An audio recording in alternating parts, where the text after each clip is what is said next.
This is Hammett. And Jessica. And you're listening to the Friendly Atheist Podcast. Please go to patreon.com/Friendly Atheist Podcast to support this show, get ad-free episodes, and our bonus episodes. Many thanks to the awesome people in Minneapolis for a great event last weekend. I appreciated it. I hope you did too. Yay. Hope you had fun. We have my favorite part. My invite got lost in the mail. My favorite part is the person who came up to me and said that they came to the event, but only because they thought Jessica was speaking and not me. To which, if that is a joke, well played, my friend. Yeah.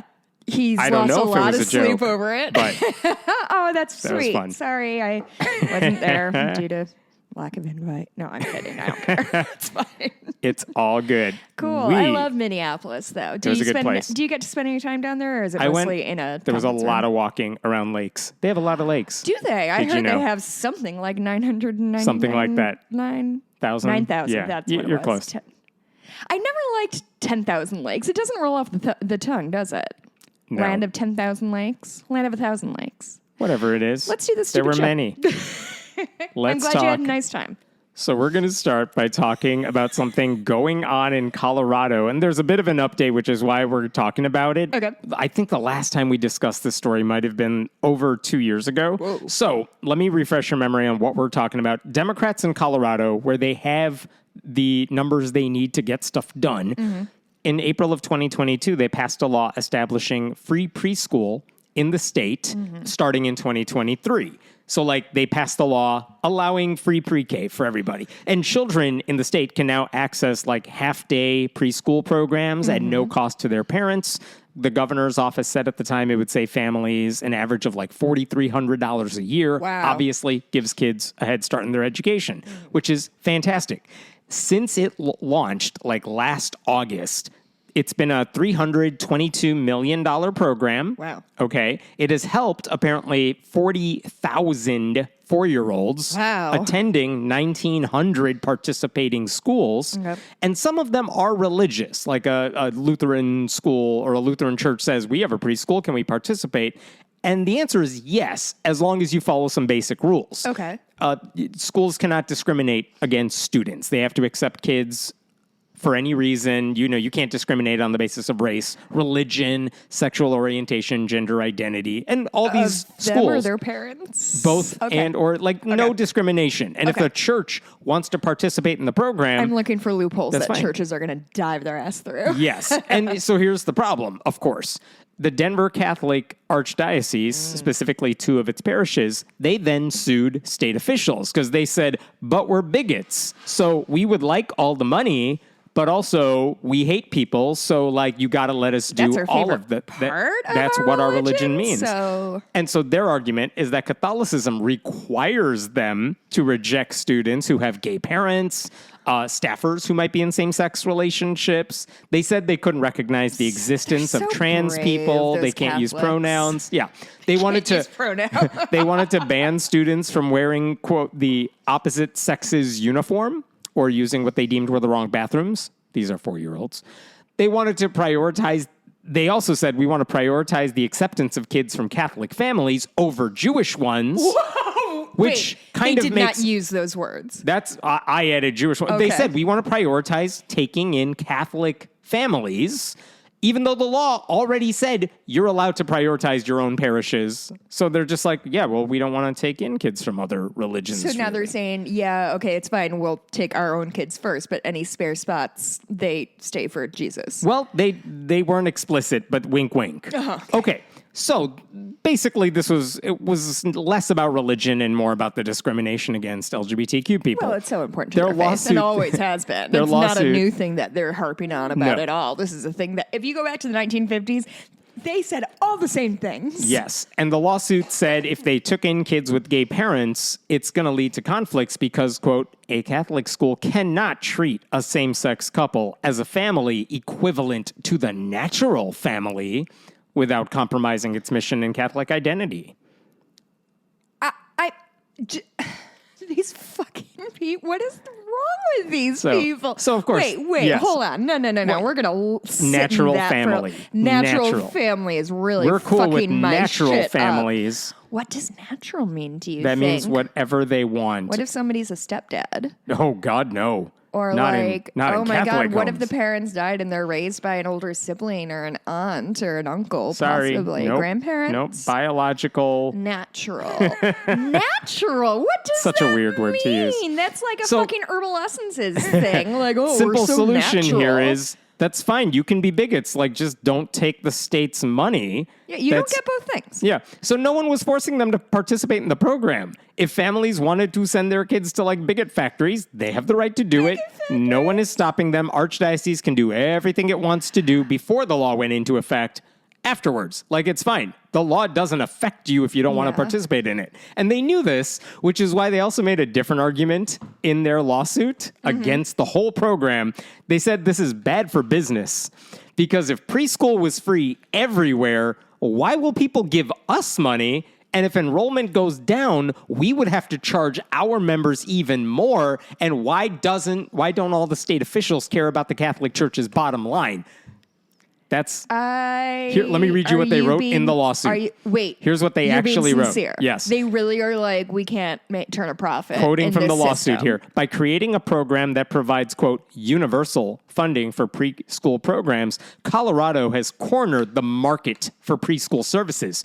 Any providers who do not participate in the UPK program, Universal Pre-K program, will be severely disadvantaged since they will be forced to charge significantly higher prices than the participating programs, both secular and religious, which are not religiously barred from participating in the UPK program. So they're now just in the same boat as the rest of Catholic schools, which is exactly what it is you have to pay to go to a Catholic school because you gotta, because that's how it fucking works, my dude. The conservative legal group. They've cornered the market. Yeah, by offering free pre-K. These fucking, like, truly, do they just go through the world like Jack Donaghy and just sees what people are worth on top of their head? Just like, I don't know, that kid's worth $8. Fuck them. Right. Like, truly. The conservative legal group Beckett, in their press release announcing the lawsuit, they said it also hurts the ability of schools like St. Mary's and St. Bernadette's to compete with other preschools that can offer free preschool education. Then maybe you should offer free preschool education, my dude. It's the Catholic Church. Sell a couple fine. thrones. Yes.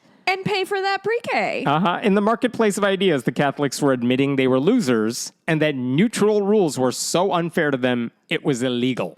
The rules have to change, not our beliefs. You cannot be a capitalist monster and a religious leader. Those two things just cannot be the same thing. And honestly, maybe that's how we've gotten to where we are today, is it's almost like people don't really care about their religion. They just want to be in charge. Yeah, they want the power. So this is the epitome of like broken brain religion for you. Here's a program that would lift up families that cannot afford early childhood education and which could help kids get a leg up on their formal schooling. It doesn't matter. These Catholic churches are like, that's a problem because our bigotry is more important than every other kid's needs. I would argue not even just their bigotry, their bottom line is more important than kids getting like a substantial education as young. And they were like, we don't want to end the program. We just want to be able to be bigots and get the state's money. So just give us the money. Do you think they go home and sit at the dinner table with their family and they're Catholic priests with no families? Yes. Okay. Fair. Fine. Well, no wonder they're so fucking miserable. They're lonely. They're lonely and broke. They're like, we don't have any kids. Let's ruin everyone else's families. I hate children. That's why I'm a priest. And then our chosen VP candidate will complain about fertility because you need more kids. Oh, God. What's he saying now? Oh, just if you don't have kids and if you don't want kids, there's something wrong with you. That's his whole shtick. Anyway, when we talked about this like last week, when a similar predicament happened in Maine and religious schools demanded government funding as part of a state-sponsored program, lawmakers said, okay, fine, taxpayer money can go to religious schools as long as they don't discriminate. And that led to most religious schools ditching. Yeah, they ditched the program entirely, almost. And that could be the response in this case, too. The religious groups in Maine filed an appeal. We'll see how that goes. How much fucking time and money are we going to spend on churches being like, we hate gay people so hard, and you guys are making us treat them like regular human beings? Until lay Catholics say, you know what, I don't want to go to this church. I'm not sending my kids to your school. I'm not giving money to the church anymore. Until they decide this matters to them, it's not going to change. So here's some updates for you on all of this. Okay. This past summer, a U.S. district judge ruled mostly in favor of the state, saying the state was not discriminating against religious schools when they said every participant has to be non-discriminatory. Right. But it wasn't a total win. He said, when the state says Catholic schools can prioritize children in Catholic families, which the state said was okay, they're basically saying, okay, the law says no religious discrimination, but we're giving you a faith-based exemption to that. Yeah, basically. So fill in as many slots with your people as you can. The judge said, if you're allowing faith-based exemptions to the law, you got to either say, like, no faith-based exemptions or, like, all faith-based exemptions are okay. State can't have it both ways either. So the Catholic schools at the time said, see, it's a victory for us because we were kind of right. But it wasn't the total victory they wanted. When you make up everything about your experience in the world, you can say anything's a victory. Right. But in terms of like the actual rules of the universal pre-K program, the judge was like, yeah, they're fine. Right. They're fine. The state just needs to decide if some discrimination, they can't have some discrimination. They got to decide all or none. Tell me the state said. So the state was like, yeah, whatever, we'll figure this out. We'll figure it out. The judge made his ruling. And the Catholic schools, in a press release, they said, it's a victory. We got what we wanted, kind of, sort of. Did they, though? Because, no. Because they wanted the judge to say the non-discrimination rules were illegal. Which they super earned. Yeah. And the judge did not do that. So now those Catholic schools are appealing that decision and going to court because they're still trying to declare the whole program illegal. Now, what did the state do in response to the judge's decision where they have to choose all or none? Well, according to a nonprofit education website, Chalkbeat Colorado, they said the state removed the non-discrimination rules for this school year entirely. Basically, I think the state said, you know what, if it comes to we want to preserve this program, and the trade-off is we got to let a few churches be bigots, even using state money. You know what? We'll do it because the benefits are too good here. So they basically said there are no rules about non-discrimination when you can run it how you see fit. But the fact that this case is still in the courts, even though the Catholic Church got what it wanted, it can be bigots and get state money. They're still appealing the decision. It's still going on because... Well, it sounds like they have plenty of fucking money then. Well, they got everything they want now. Well, Beckett is the religious conservative legal group running the show here. And they're the ones saying, oh, you don't have to pay us anything. Well, that's how nonprofit law groups work. But the fact that this case is in the courts mean there could be long-term consequences for other families. This is from Chalkbeat. If the Catholic schools win, it's possible Colorado children could be shut out of some preschools because of their or their parents' identities. One parent was like, it's so upsetting that there's so much hate for our kids. These kids are just kids. They don't have a political agenda. And these religious... That's not what I hear. If you dare to be born to same-sex parents, you are a political pawn and nothing more. And remember, the main Supreme Court decision, Carson v. Macon, the one that said religious schools can't be excluded from these universal programs, when they decided that, and then Maine lawmakers said, okay, fine, you can participate, but we have non-discrimination rules now. Supreme Court never actually got around to saying whether states could require those religious schools to agree to the non-discrimination rules. Okay. Like, that was something that happened later. Supreme Court never ruled on that. So now, this lawsuit, this appeal by the Catholic churches is basically trying to get this case up to the Supreme Court so they could say, okay, now that we've already said religious schools can participate in government programs, are they allowed to discriminate and get taxpayer money at the same time? Because the argument the Catholic Church is making in this appeal is that having to abide by non-discrimination rules violates our religious rights.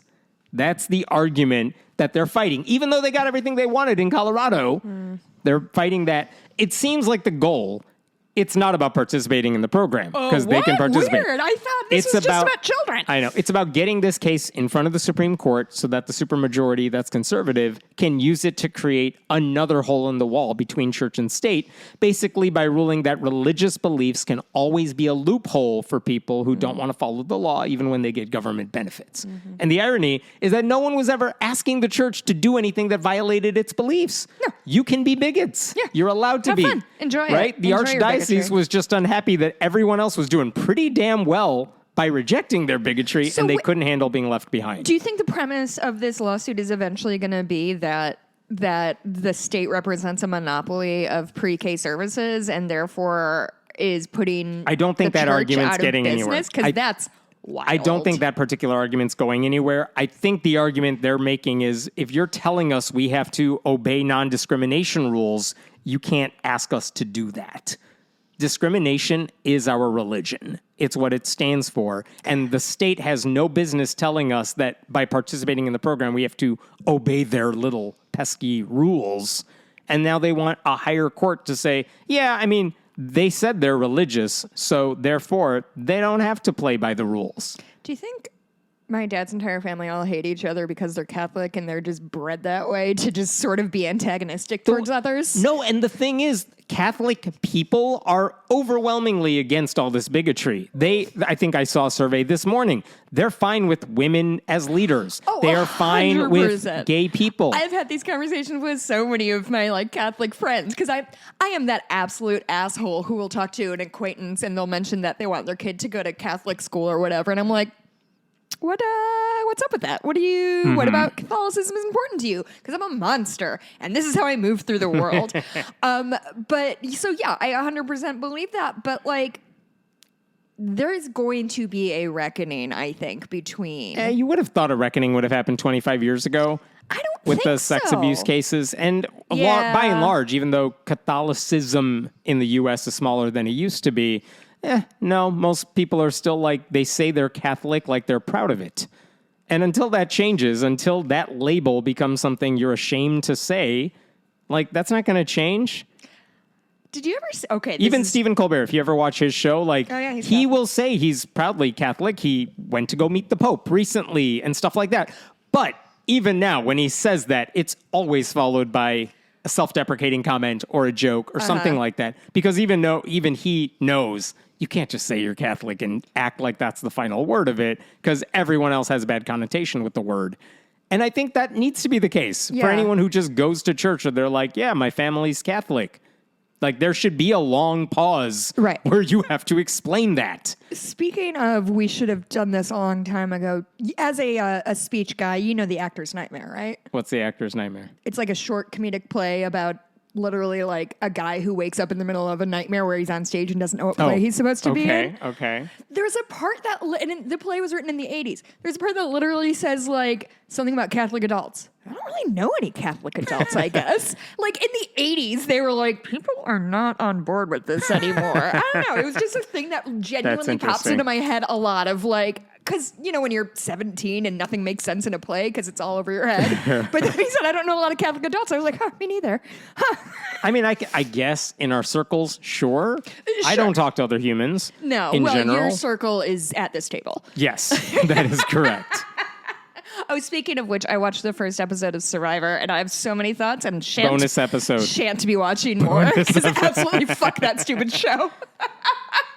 We're gonna talk about this in the bonus because I actually got a recommendation I have to make to you with someone who listens to the show here. Oh my god! They One said of my you're gonna many make fans you're gonna around the make world? Jessica watch this, correct? Boy. And I'm like, we'll talk about it later because there's a lot to explain. Anyway, write it down. We'll save it for the bonus. Okay. I mean, I'm trusting you to remember it. Yeah, You're the I'm host writing or nothing whatever. down. No. Okay. Let's talk about another story here. This God, fucking is Catholics. Jesus Christ. Let's talk about a different religion. This is in Iowa. This is You really ought to give it a try. earlier this year. Do you know what the Religious Freedom Restoration Act is? No. It's What? important. If you listen to the show, you should know what RFRA is. I don't listen Basically, to this show. Clinton signed this, barely I think. here right now. Many, many decades ago. We signed this law. It's called RFRA, R-F-R-A, Religious Freedom Was it in the Restoration Act. DOMA era? Yeah, probably. And basically what it says is the government cannot interfere with your religious practices unless it has a really good reason for it. I'm sure it's more legally compelling than what I just said. Like they kill a kid. Yeah, exactly. Then we can usually- stop you. But people are otherwise, crazy we about that can't get one. in your way. Now, what's happened is that in the past couple decades, RFRA has been weaponized by religious groups, almost always Christian groups. Why the fuck would Clinton have done that? To what end? Because religious freedom at one point sounded like a good idea. And basically now it's been weaponized by groups that want to just use their religion to ignore laws they don't like. Right. Like, oh, there's COVID. We can't do public gatherings. Fuck well, you. RFRA says you can't interfere with my religious practice unless you have a good reason. And sorry, COVID and everyone dying is apparently not a good enough reason. God, the right will weaponize any good meaning. The law has been used by pharmacists to avoid filling birth control prescriptions, by employers to fire workers in same-sex relationships, by parents who won't vaccinate their kids, Wait, by Hobby Lobby to say we don't want to sign off on employees having access to contraception. Cool But legacy, Bill. the thing is, statewide, you can get more specific and stuff. So Iowa, now Republican majority, earlier this year, they signed a state version of RFRA into law. And for the first time, that law was cited by a panel of judges this week, basically in favor of a pastor who doesn't want to pay any property taxes on his home. And the story here is insane. And I want to tell you what's going on because I went down the rabbit hole here. It was incredible. Libertarians. I should say, by the way. I hate people who think they don't have to pay taxes. I think those people are the worst kind of human beings in this country. Just you wait. It'll get worse. By the way, I heard about this back in like November of last year where I saw the complaint that a handful of Iowa citizens were making to basically the tax board in Iowa saying, hey, there's a dude who's not paying his taxes. And as citizens... His neighbors ratted him out. People in the city. And they're like, yeah, this guy's not paying his taxes. And we did the research and we're here to tell you what's wrong. And you need to investigate all of this. Here's how they know. Here's the story. A few years ago, a pastor and his wife, Jeremy and Brooke Higgins, they purchased property in the town of Marion, Iowa. Basically, here's my best... No, stop. There's too complicated here. You don't get to interrupt this one. Okay, try to follow this because I'm going to write this down. I spent forever trying to make sense of this.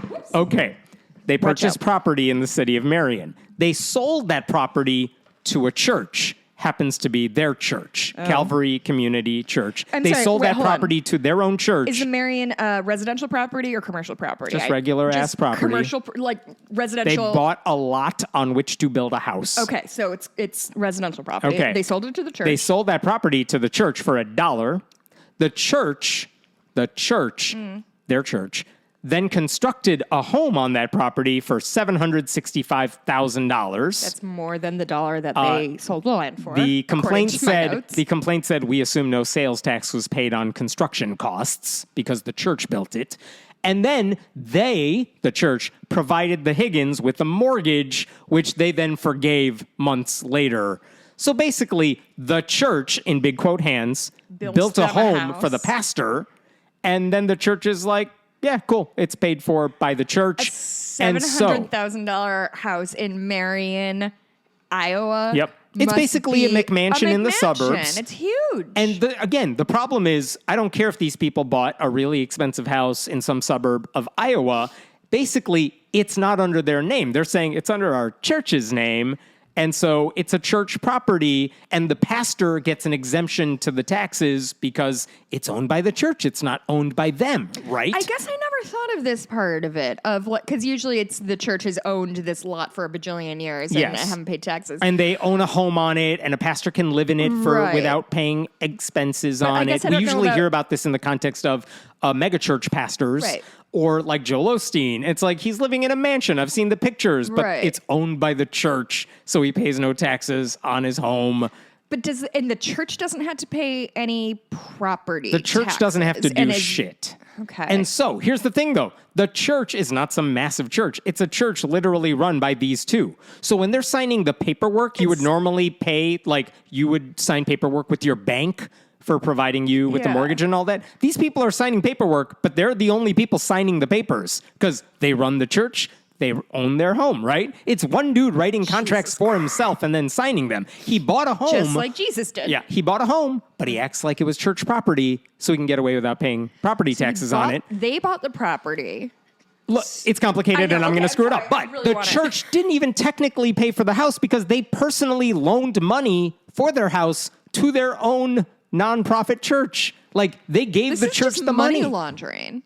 That's the argument that these taxpayers are making. It's literally just money laundering. So, that's what it is. 9 Iowa residents told Iowa administrators about this, and their argument is, if this is church property, regardless of all the paperwork shenanigans, the complaint says there's no evidence this is anything resembling church property. This is a single-family home. In fact, their complaint said it's not even like the church, in big quotation marks, even hosts events there. Here's what they wrote. There is an expensive privacy fence, along with a hard basketball court in the backyard. According to neighbors, rarely does anyone visit the home, and they've never seen any parties, events, or gatherings at the home. There is no signage indicating it is church property or a rectory. We confirmed with the Lynn County Assessor's Office that Calvary Chapel, Iowa owns the property, land, and dwelling, and that the property is fully tax exempt on the basis of a pastor's residence. So they're saying, yeah, okay, you're saying the church owns this, so the guy doesn't have to pay taxes on it, but also, no, it doesn't. Like, if the church went out of business tomorrow, which is a thing that happens to churches, they sometimes die off. What do you think is going to happen to this family in their home? You think the church, in quotation marks, is going to say, well, you can't live here anymore. Get out. Yeah. No, we have to liquidate this property to cover our debts. Like, no, they'll still live there because it's their home, right? So the complaint says, even if the pastor's exemption, the parson's exemption, even if that's legal in some situations, this guy isn't even technically like an ecclesiastical personnel. They say he's a self-appointed president of the church, running it as a business. Did he start the church too? He did. Like, under no circumstances, said the 9 people complaining about this, under no circumstances should this home be tax exempt. The Higgins bought a home in the community, but they are not paying for the schools, the roads, the parks, the emergency personnel, because they're pretending this is church-owned property. And if you need any more proof that this is not a church facility, said the complainants, they said, guess what else this home is used for? Here's what they said.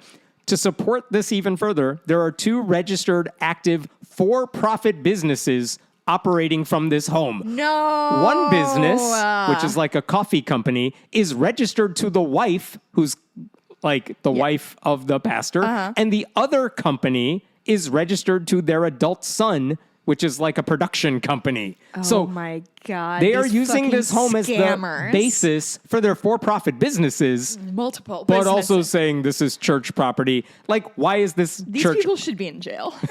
The bottom line is, if this was a church-owned home, okay, this is tax-exempt property, even if we don't like that.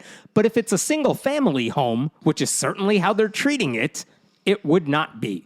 So the question is, does this home really deserve to be categorized as church-owned? Because it sure as hell looks like this is a regular-ass McMansion owned by a family that also happens to run a church. I'm also wondering, are there laws against running a for-profit from your church? From your church. Like, that has to be a conflict of interest. You can't use your non-profit to run create a a profit? Because Yeah. that's sort of right there in the name. You would think. So they said the problems don't end here. They say this place runs a preschool and daycare. The church does. They run Calvary Christian Preschool and Daycare. And they said that shouldn't be tax exempt either because it's not providing any sort of religious benefits to any members. They said its rates are identical to neighboring secular daycare facilities. It seems like this daycare, like, they're just calling it tax exempt because it's connected to a church, but it seems like a different secular for-profit business. Yeah. Just because you put the church's name in it doesn't mean you're providing a special benefit that requires a tax exemption. Right. So they said in the complaint, considering the daycare and preschool are not providing discounted or free childcare, we do not see where they are providing charitable objects to the community or to their religious society. However, they are tax exempt, and unlike other daycares in the area, do not have to pay taxes on their revenue. This revenue is then being used to finance the property at this house in which the director of the child care center resides with her family.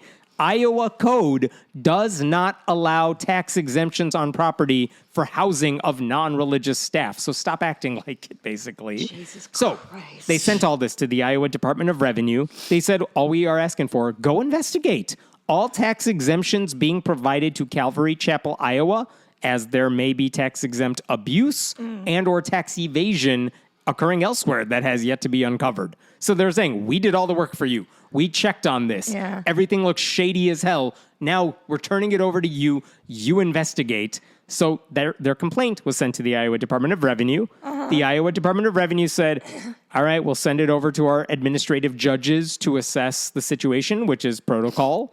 And that panel of judges, like not district judges, not federal, but just we run tax shit. Yeah. Those judges this week issued a decision, and they're saying, yeah, we're throwing out your complaint completely. Damn it.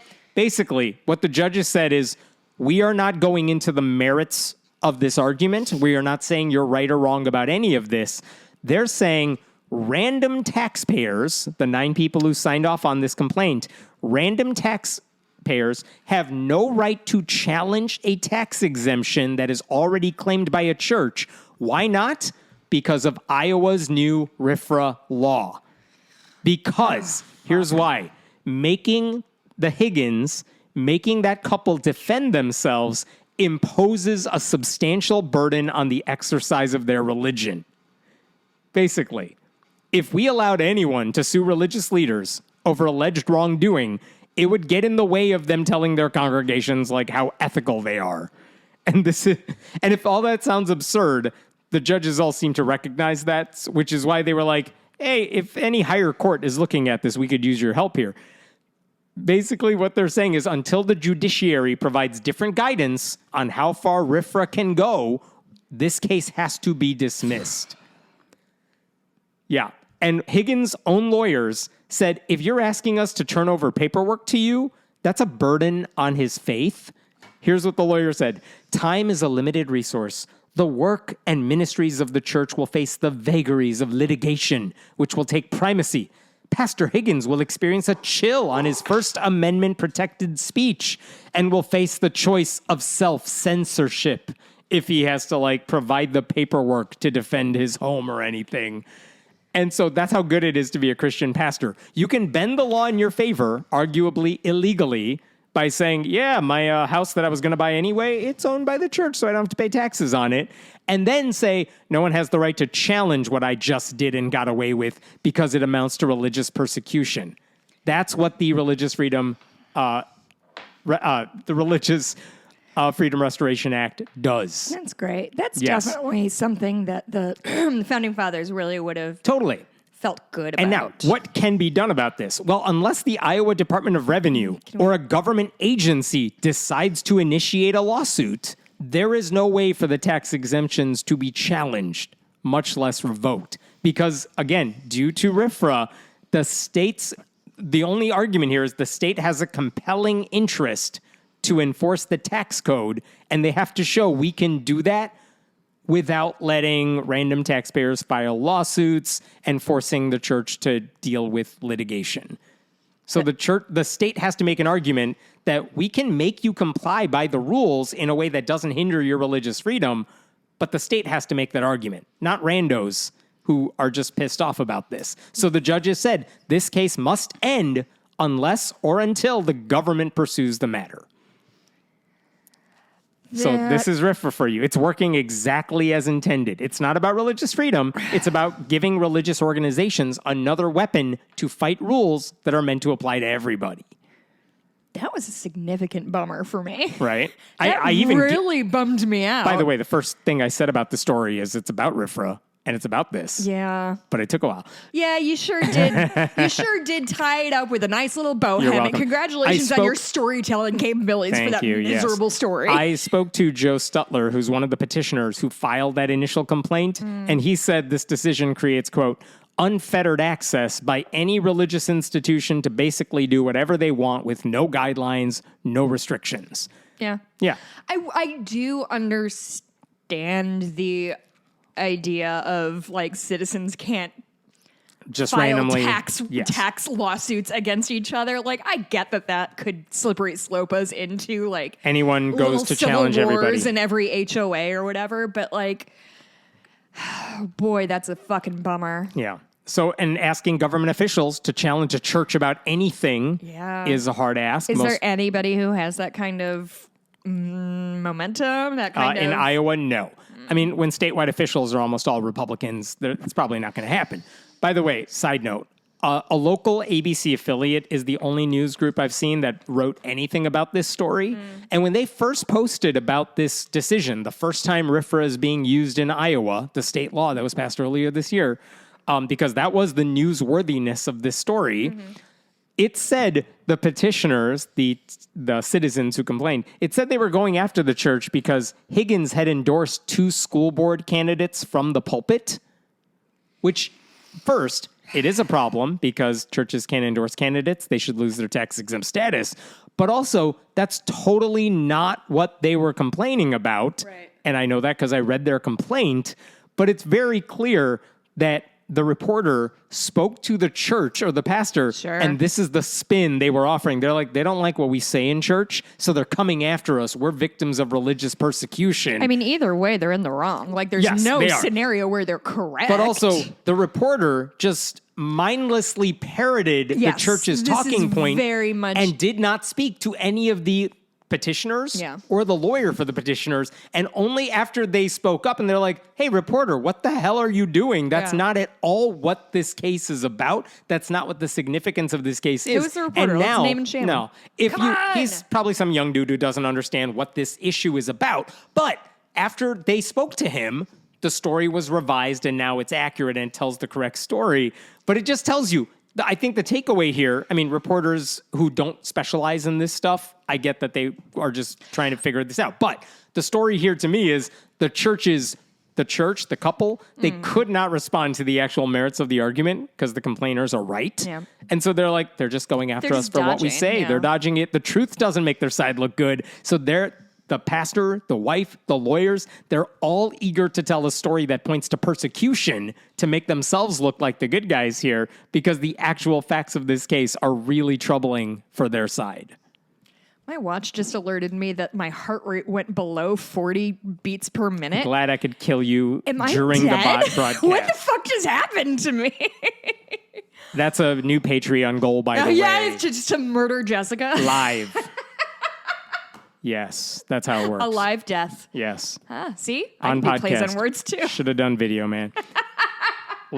Here's one more story from... If we'd done video, I couldn't have rolled out of bed and plopped my dirty ass in this chair and done this. There's one more story from Iowa, which is a continuation of something we also talked about recently. Another Iowa story? Another Iowa story. I know. Nope.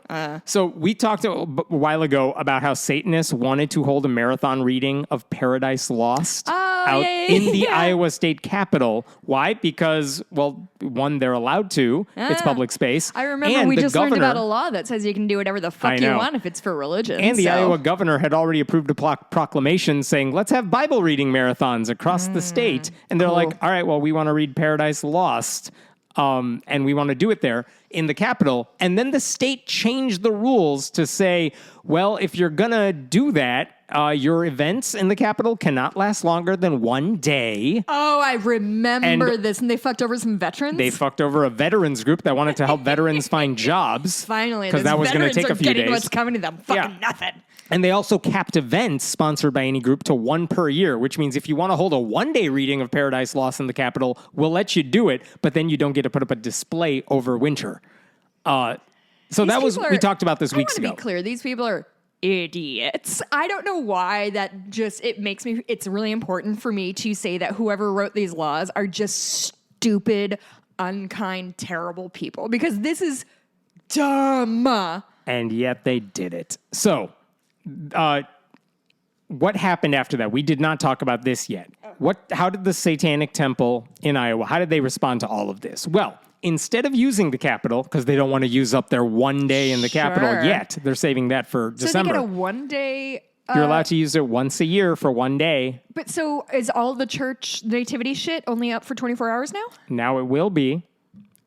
But again, as long as that's for everybody and not just the Satanists. Even if a church wants to use it for like a Bible reading in the Capitol, they can do it because they can just go to a different church to do the nativity for them. There are a lot more churches than there are satanic temples. Here's what the Satanists did after all this went down. So instead of using the Capitol, they requested and reserved space, and they got approval for this, to hold a 2-day reading outside the Tama County Courthouse in the city of Toledo.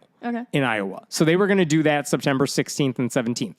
They filled out whatever permit application they needed, and they got the approval they needed to hold. And honestly, it's literally a table set up outside the courthouse. I saw pictures of this. These are not giant rallies. Yeah. This is someone sitting at a table reading a book to an audience of like 3 people, but it's the thought that matters. You know what I mean? I can conjure it up in my head so Yeah. easily. I know what all of these people look Clearly like. not a big deal. Yeah. Now, according to local news reports about this, the Board of Supervisors at the county, they didn't know that what they were saying yes to when they approved this decision. So I said, this is the Satanic Temple minister, I said we would like to hold a Paradise Lost reading marathon on the Tama County Courthouse lawn. The Iowa 99 County Bible Reading Marathon was brought up when he asked for permission. And I said that our event is similar in concept, and they thought they were saying yes to another Bible reading. And the Satanist Can is I refer back to my earlier point that these people are dum-dums? Yeah. The Satanist is like, I wasn't trying to mislead you. It is similar in concept to what they did. We're just reading a different book. But anyway. So the county officials were like, well, yes, you can hold your reading of what they thought was the Bible. And then it's just a table set up with Satanic Temple logos and everything. But anyway, the event happened. It was, for the most part, totally uneventful. The event took place from like 8:30 in the morning till 7:30 at night over 2 days. No Christians were harmed in the reading of a book that was not the Bible. Oh my God. They actually finished the reading earlier than expected, like on the morning of day 2. So they used the rest of the time to read a different book called The Revolt of the Angels. There were fewer interruptions during Paradise Lost than they expected. And again, all of this would have gone under the radar because no one cares. It's fine. It's so stupid. Until the county supervisors were like, oh no, we can't let this happen ever again. And they're like, whoop, whoop, whoop, whoop, whoop. So as the Satanist... That's me doing a Three Stooges noise because they're all dum-dums. I'm glad you're appealing to our listeners over 85. As the Satanists began their reading, the county supervisors, they decided to meet, and then they were like, we need to change the rules so that the Satanists can't meet here. Okay, how? Yeah. How are they going to do it this time? How can they, pinpoint these people without harming their precious Christians? The new policy, drafted by Tama County Human Resources Manager Tammy Wise, based on suggestions from an attorney. At 10:38 this morning. Yeah. It has more requirements for those who want to gain permission to use the lawn in the future. Insurance will have to be proven, and a $100 deposit will have to be submitted. Wow, they are so and to brave. be clear, none of this will stop the Satanists. They'll get insurance if they need. The $100 deposit's fine. But what was stunning is in a local news report... We haven't gotten to what's stunning yet? No.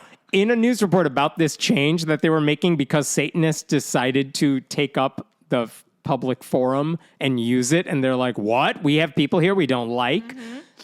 All the supervisors are saying all the quiet parts out loud, okay? I'm going to quote. This is from Board of Supervisors Chairman Kurt Hilmer. Here's what he says to the reporter during their meeting. We've gotten calls. We've got emails. We're worried you approved it. People were complaining to them that they approved the Satanists. And he's saying, we didn't approve it. None of us. We're all God-fearing people. Nobody knew what was going on. But unfortunately, the First Amendment dictates what we can do and can't do. Unfortunately. Yes. Unfortunately, the First Amendment, ... Then he goes on to say, are they going to recruit anybody from Tama County?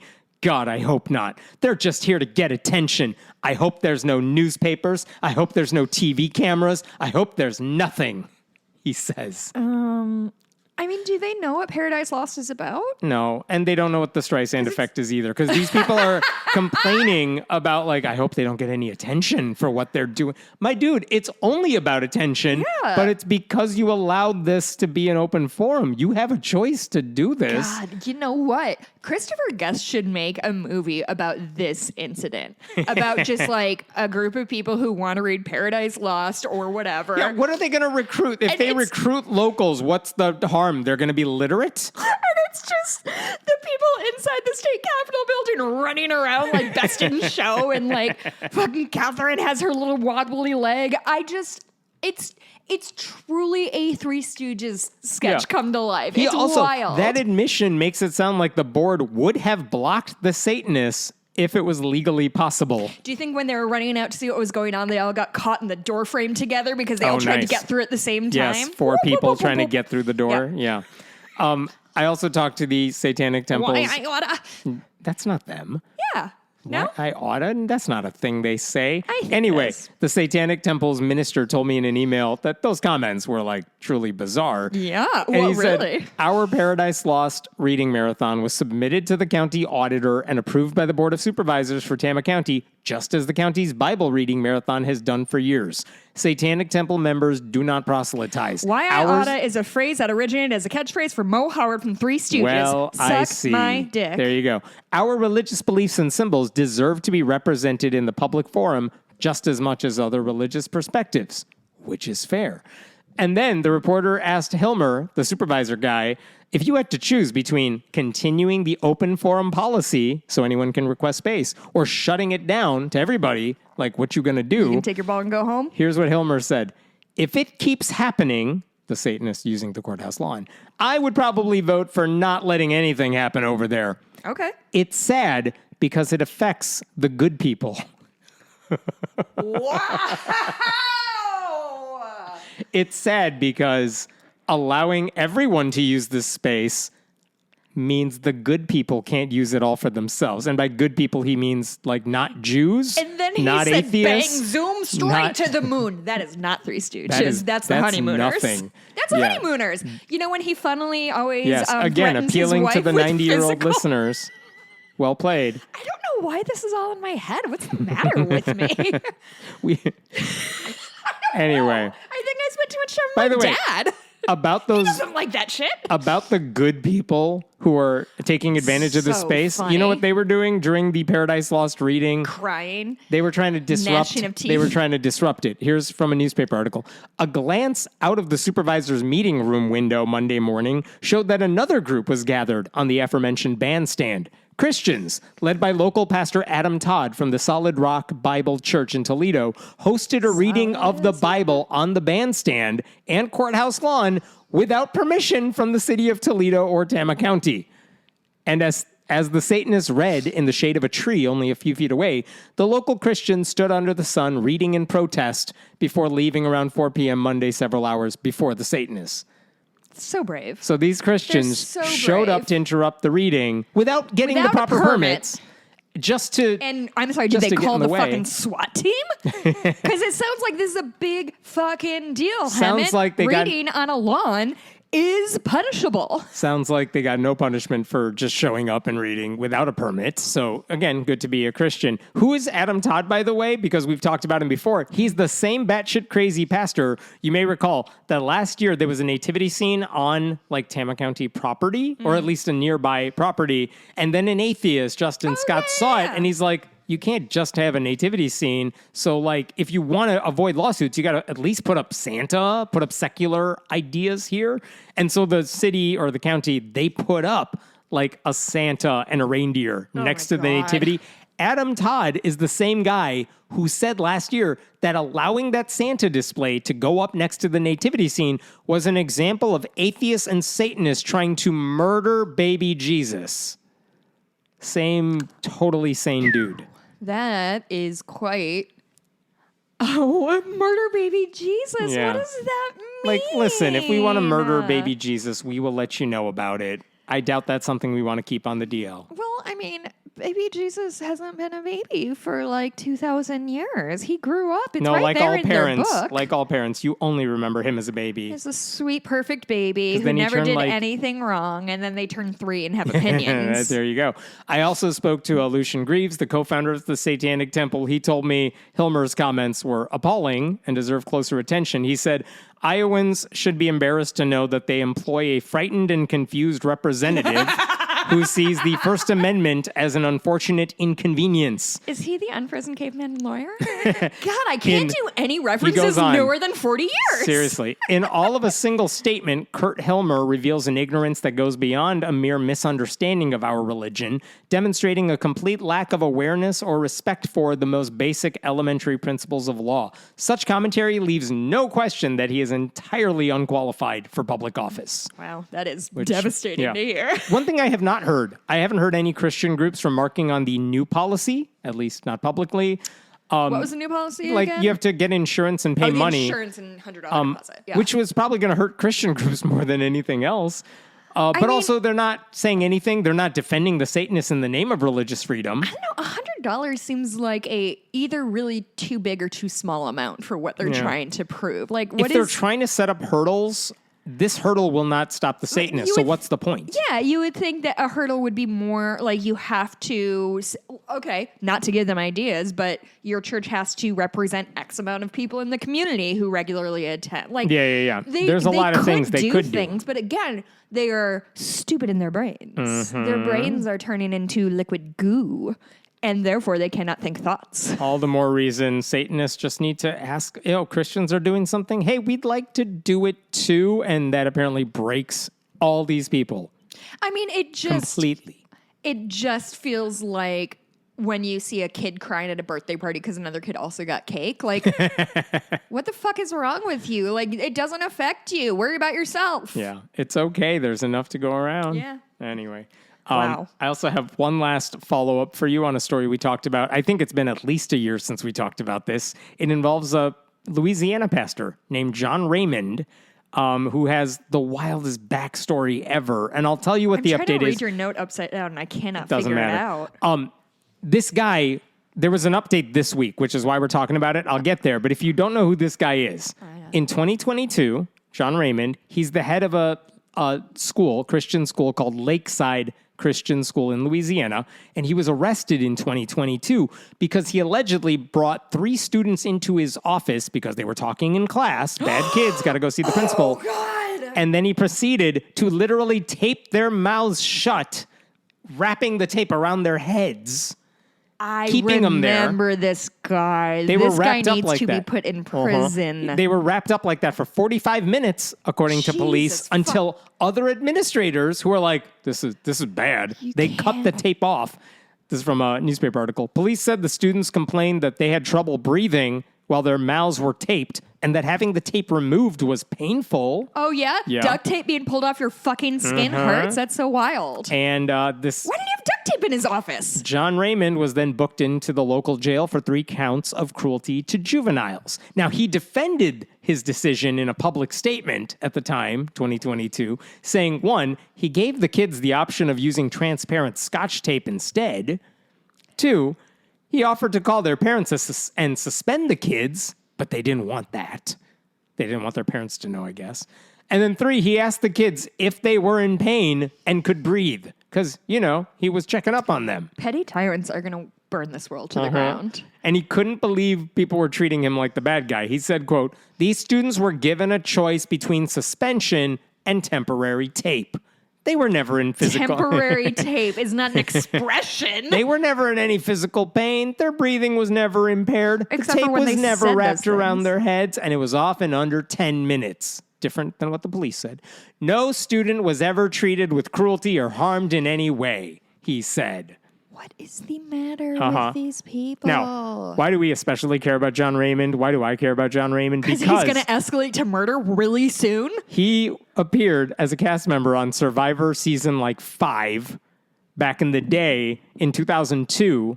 And he was so off-putting to everybody, he was literally the first guy voted off the island. Okay, well, I don't think we should judge people who are the first people to be voted off too harshly More in the because some bonus, of them are actually more compelling people than literally anybody left on that stupid show. Yes, but wait. He was also so unlikable that in 2018 and 2019, before he was arrested for the tape incident, in 2018 and 19, he ran for a seat in the Louisiana State House on a campaign of "I love Donald Trump and hate gay people."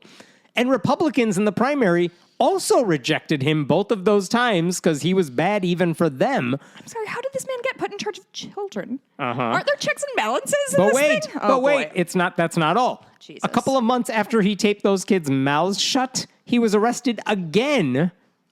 For Why what? wasn't he For still what? in jail? For child cruelty, because this time the police said the new allegations are that he held a 4-year-old boy upside down by his ankles and was, quote, whipping his buttocks, unquote, and in a separate incident, covering the same child's mouth and nose with his hand to stop a tantrum. In a press release, police said witnesses reported Raymond's actions prevented the child from breathing, quote, to the point of him going limp. The witness, a staff member, said the child was, quote, out of it and lethargic, end quote, unable to stand. Oh, my God. Yeah. Oh, my God. So, after that happens. When I was saying that he's going to escalate to murder, I was kind of doing a bit, but this is going to happen much sooner than we thought. So then this guy takes a voluntary leave of absence from the school, still denies doing anything wrong, and then that same month, he gives a speech to the St. Tammany Republican Parish Executive Committee. St. Tammany? That's the name. But he serves as an elected GOP official for that group of Republicans, and he said the allegations were all false, and he was the victim of... anti-Christian Satanists. Nope. Democrats. Cancel culture. Fuck. Yeah, that was correct. Was he asked to resign? No. From the Republican Party as leadership. They didn't ask him to resign. And he wasn't. What is the, what's a qualifying factor or disqualifying factor then? Good luck finding that. Young children? In fact, the Louisiana Republican Party State Central Committee, on which he also served, didn't punish him either for any of this. Well, so, good men are hard to find, you know? Yeah, right? So in November of 2022, this guy, who was the pastor of a place called New Horizon Church and the owner of a Christian radio station called The Bridge, he was finally formally charged with all these crimes, pleaded not guilty. By the way, 4 parents... Separately from all this, 4 parents sued him over the alleged abuse. Their lawsuit mentioned a completely different incident from the 2016-17 school year in which he allegedly assaulted another child and caused, quoting from the lawsuit, serious bodily injury or neurological impairment. What? Yeah. So. Okay, Hemant, you and I work with children. Can you imagine the consequences if one of us, I don't know, picked up one of our students and held them upside down by their legs or struck them? Yikes. Can you imagine? I can't imagine doing it, much less not getting punished for it. Like, I'm imagining my 4-year-old niece who, like, is a lunatic, obviously, but, like, holding her upside, it's unconscionable. Putting your hands over a child's mouth and nose is unconscionable. Yeah. So with all of this controversy on his record, this guy finally stepped down from his professional positions. He's like, I'm going to spend more time with my family. I'm just kidding. They're all I'm kidding. No. Last year, 2023, he announced, I'm going to run for the Louisiana State House again. Oh, good.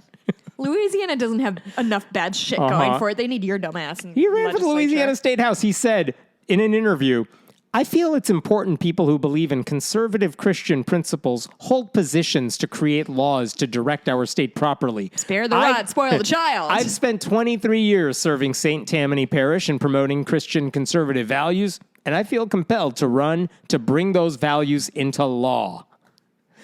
This guy, who faced 4 counts of child cruelty and a lawsuit alleging another instance of child cruelty, was like, I'm the dude in the best position to write laws to protect kids from, quote, the woke trans agenda, unquote. I mean, these people think that just trying to suffocate a child to death is Who's worse. the biggest threat facing kids? Is it the guy who continues a trans to abuse person? kids? Is it a drag queen? No, it's probably the dude holding them upside down and covering their mouths so they can't breathe. I cannot. I can't. This guy had testified in multiple hearings in the spring of 2023 that, you know what we need in Louisiana? Bills requiring schools to post In God We Trust in classrooms, officially allowing Bible courses to be taught in public schools, and also restrictions on LGBTQ people. What about corporal punishment? I'm sure he loves it. Now, the district he was running in, very red, represented by a Republican who was term limited out, so it was an open seat. So, like, this guy could have had this seat. And also, it's one of those nonpartisan primaries, but, like, Democrats don't even bother showing up because this district. And what was so messed up, and I think the last time we talked about this dude, is when the state's GOP officially endorsed this guy for that seat, even though there was another Republican running for it. Louisiana Republican Party Chairman Louis Gervich confirmed in a text that the executive committee endorsed Raymond. And the opponent who ran against him was kind of shocked by this. He said, as a lifelong Republican, it's an embarrassment. Yeah, dog. To say the least. Well, I mean, saying you're a lifelong Republican is also an embarrassment. That should also be an embarrassment. Now, the same opponent said, the party puts itself out there as a protector of children. I can't express how disappointed I am that the Louisiana Republican Party has chosen to endorse a candidate with not one, not two, not three, but 4 criminal charges of cruelty to children. And like you said, there are so many reasons you should be ashamed to be a lifelong Republican, and this is just one of them. But also, how shitty a candidate do you have to be that the state's Republican Party feels like an alleged child abuser probably has a better chance? What, did he shake hands with a gay guy once? Now, if there's any good news, it's that in October, last year, because this was a special election for this guy, in October, that opponent beat John Raymond. He took 64% of the vote. Okay. So that opponent, some other Republican, is now in the legislature. So what does Raymond do now? Well, now he can focus on his trials, and his lawyers were still going with the he's being persecuted defense. Attorney, they had the trial earlier this month, and his attorney said the left, this case is about the left against the right, the conservatives against the woke. That's how you know you have a shitty attorney. He goes on to say, make no mistakes, folks. This country is in the middle of a culture war. In Europe, parents can't even physically discipline their children anymore. It's coming. This is government overreach. That's the opening statement to the jury about this guy. And guess what happened this week? More kids died. Turns out the jury didn't buy any of that shit. Turns out no one was like, no, this isn't woke. This isn't cancel culture. They found John Raymond guilty of 3 counts of cruelty to juveniles and 1 count of second-degree cruelty to juveniles. So found guilty on all 4 of those charges. His sentencing is going to take place a month from now, October 23rd. And What's he facing? Well, each of the first 3 counts of cruelty could earn him either a cash penalty of up to $1,000 or a jail sentence of up to 10 years. One of those do not feel proportionate. $1,000 versus 10 years of my life. It's up to the judge. You can do both. You can do all, nothing. Okay. I don't know. But theoretically, he could face 30 years in prison for those first 3 charges. And the 4th count can be punished with a jail sentence of up to 40 years. So in theory, this guy could face a sentence of up to 70 years in prison. Do we know much about the judge? He will absolutely not get that because, as far as I can tell, this guy's never been charged with anything else in the past. Maybe he should have been. That clearly doesn't mean anything. But it does seem theoretically possible that some jail time will be in order. The financial cost is not going to be much, but maybe some jail time we will see. Child abusers famously do really well in jail, I'm sure he's going to have a nice experience. In case you're wondering, Louisiana has the 3rd highest death rate of children in the country. All of this, though, means now that he's been found guilty, there will finally be some measure of justice against this conservative Christian pastor with unearned confidence who felt he was on a moral crusade. Yep. This guy saw himself as God's gift to his community, no matter how much harm he left. Every allegation, he was like, it's a hoax. And he'll inevitably call the jury and his critics anti-Christian. Yeah. But the biggest irony is if you go to his candidate page, which was still up today, by the way, from last year's race, he said he was running for office. You know why? Because our children are our greatest treasure. No, he didn't. That's on his page today. Sir, you need to go through and wipe that page of children or kids or young people because it is going to be cited in a lawsuit. Yeah. I took screenshots. It's all good. Do you think... Saved it to the Internet Archive. I know I ask this all the time. But I'm going to anyway. Do you think this guy genuinely thinks he is doing the right thing? Or do you think he just has so little control over his temper? I think all those parents, those Christian parents who believe physical punishment is the way to discipline kids, they have already rationalized that what I'm doing is the right thing because I want to raise a proper child. Yeah, and that applies to not your own kids if you're the principal of a Christian school. Does he have any kids himself? I don't know. He probably does.